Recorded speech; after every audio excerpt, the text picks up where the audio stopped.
Возьмите ручку между указательным и средним пальцем верхними фалангами. Взять нужно чуть выше середины, поэтому длинная часть ручки находится внизу. Это начальная позиция трюка. Следующий шаг. Учимся задавать инерцию ручки движением рукой. Для этого сделайте небольшое движение рукой сначала вперед, затем назад. Благодаря этому ручка раскачается.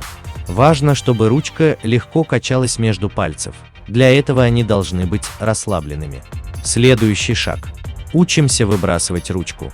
Когда вы делаете движение рукой вперед, ручка идет по инерции вперед, затем также назад.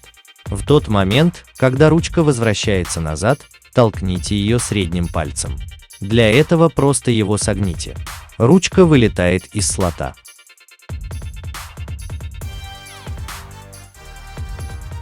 Новый этап.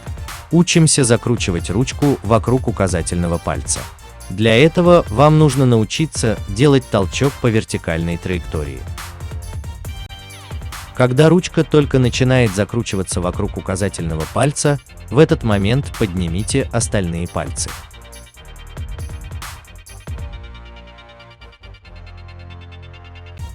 Последний этап. Учимся ловить ручку. Когда ручка сделала практически полный оборот вокруг указательного пальца, опустите средний палец. Благодаря этому ручка остановится. Трюк готов. Сложность трюка заключается в том, чтобы понять, с какой силой нужно толкать ручку и по какой траектории. Со временем вы это поймете.